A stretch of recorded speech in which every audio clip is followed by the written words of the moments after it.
Bonjour à tous, très heureux d'être là avec Sophia, la très énergique et très volontariste, fondatrice de Future Positive Fund. Et peut-être un mot avant de parler de l'impact et de l'impact lié à l'environnement, peut-être un mot sur la communauté des membres de France Invest et du capital investissement en général.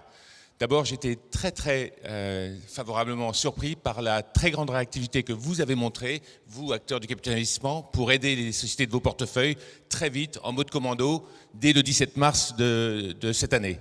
Et puis, je crois que vous avez voulu leur faire bénéficier à la fois de l'expérience que vous aviez acquis pendant la crise précédente, la crise 2008-2009, et puis aussi de l'effet de portefeuille, puisque les expériences des uns ont bénéficié aux autres au sein de votre portefeuille. Et puis pour le futur, vous savez peut-être, certains d'entre vous le savent, depuis 6 mois, on travaille d'arrache-pied pour essayer d'investir en haut de bilan dans 2500 PME ETI sur 2 ans.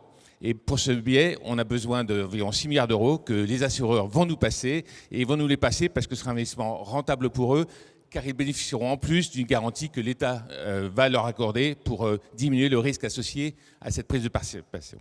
Voilà. C'est tout sur France Invest. Maintenant, un petit mot sur l'impact. C'est une classe d'actifs qui s'est développée à toute vitesse. Au sein de France Invest, il y a une Club Impact créée en 2012. En 2012, il y avait 8 acteurs qui géraient 200 millions d'euros. Aujourd'hui, il y a 35 acteurs qui gèrent 3 milliards d'euros. Et ça représente 200 personnes qui travaillent sur l'impact. Je crois que Sophia, que tu as des chiffres au niveau mondial. Oui, tout à fait. Alors, en 2014, si je ne me trompe pas, on était à 46 milliards. On est passé à 750 milliards l'an dernier, donc un facteur de 15. Et effectivement, une croissance plutôt exponentielle de cette classe d'actifs. Voilà. Le problème, c'est que vous discutez avec un gérant d'un fonds impact et vous avez à chaque fois une définition différente de l'impact. Donc peut-être que toi, Sophia, tu as ta propre définition d'impact et que ça influe sur la stratégie que tu as décidée pour le fonds Future Positive Fund. Effectivement, c'est un commentaire qui est tout à fait légitime. Il y a pas mal, c'est une définition qui est assez large. Si je reprends vraiment la définition, on va dire, originale de ça date de 2010 par la Fondation Rockefeller et qui définit l'investissement d'impact comme un investissement qui, en plus d'un retour financier, a pour but de créer un impact positif, sociétal et ou environnemental. Et notre définition au sein d'FPC, elle est légèrement différente. On opère sur un paradigme un peu différent. Et ce qui importe pour nous, c'est vraiment la nature et la taille du problème que les entreprises tentent de solutionner.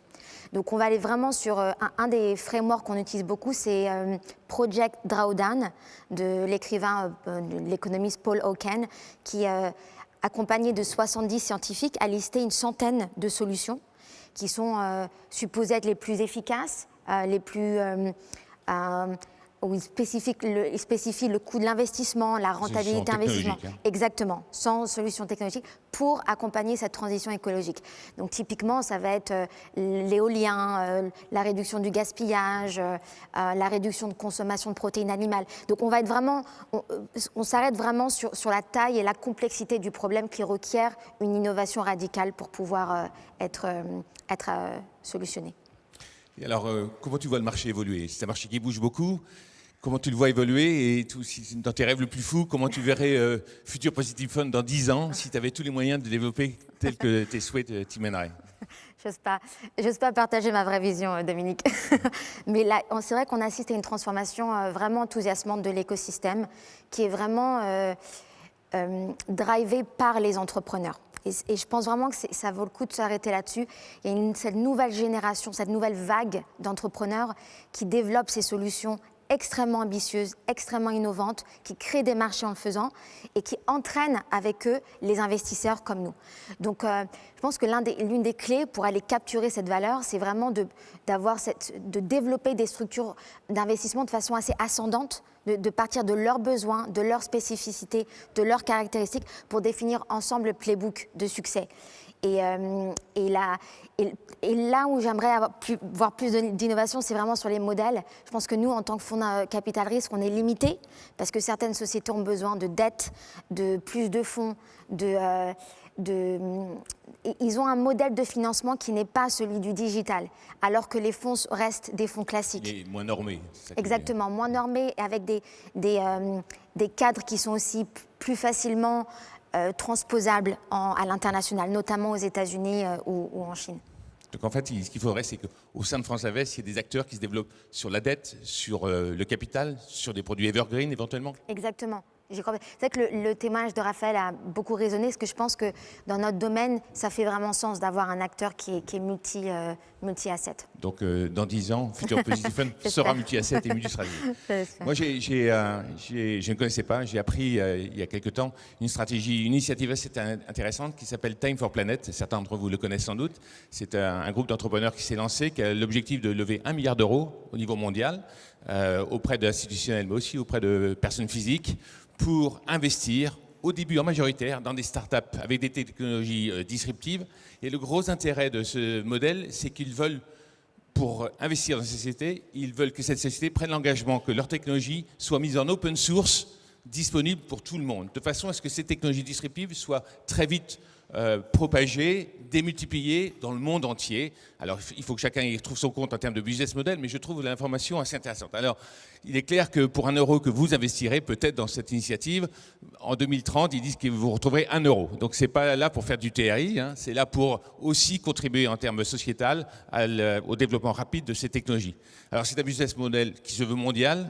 Future Positive Fund est plus européen? Exactement, on a plutôt un angle pan-européen.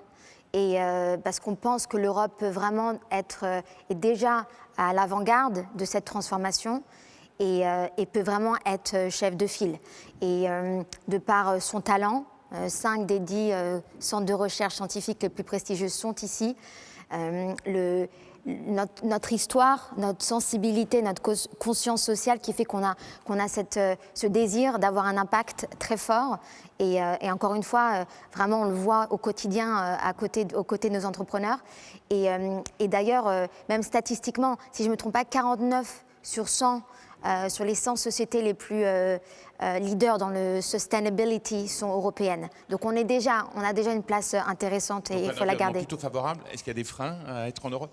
Plutôt favorable, surtout avec le plan de relance Covid qui est en grande partie axé sur la transition écologique, le plan européen d'1 trillion qui sera aussi en grande partie alloué à ça.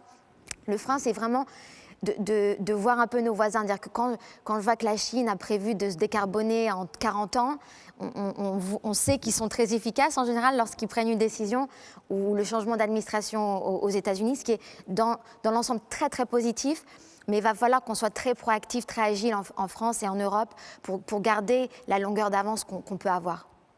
D'accord. Peut-être une conclusion vue de mon côté. Je pense que, je ne sais pas si vous vous souvenez, vous qui nous écoutez, il y a 15 ans, il y avait quelques pionniers fonds d'investissement qui prenaient l'ESG comme cœur central de leur activité d'investissement. Aujourd'hui, l'ESG, 15 ans plus tard, est intrinsèquement inclus dans toutes les décisions d'investissement de tous les fonds de la place. Aujourd'hui, quelques fonds se font une spécialité de l'impact. Je pense que dans 3 ans, dans 4 ans maximum, tous les fonds, toutes les sociétés de gestion seront obligées de prendre l'impact comme un facteur décisif de leur décision d'investissement. En tout cas, c'est ce que je souhaite et je pense qu'on est bien placé pour y arriver. Tout à fait d'accord avec toi. Merci, Sonia. Merci, Dominique.